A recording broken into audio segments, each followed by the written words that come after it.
Hi everyone, and today we are looking at a less obvious, but deeply revealing aspect of Bari's Baktas and Yagmur Yuksel's rise, which is how pacing within a long-running daily series can fundamentally alter the perception of an actor's emotional range over time.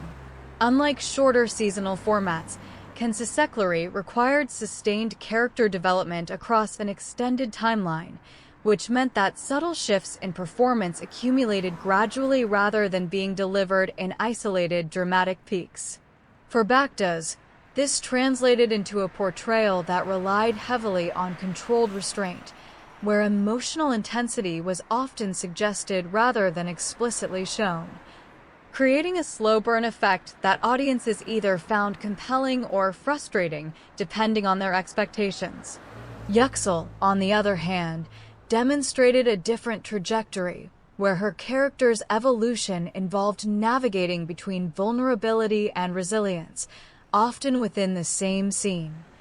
which required a level of tonal flexibility that became more apparent as the series progressed. Audience discussions frequently highlighted how their interactions seemed to evolve in a way that mirrored real interpersonal dynamics rather than scripted progression, leading to theories that certain moments may have been influenced by improvisation or spontaneous adjustment during filming, although there is no confirmed evidence to support this. Critics of this interpretation argue that such perceptions are more likely the result of consistent direction and character writing rather than unscripted interaction, pointing out that experienced directors often aim to create exactly this kind of naturalistic flow.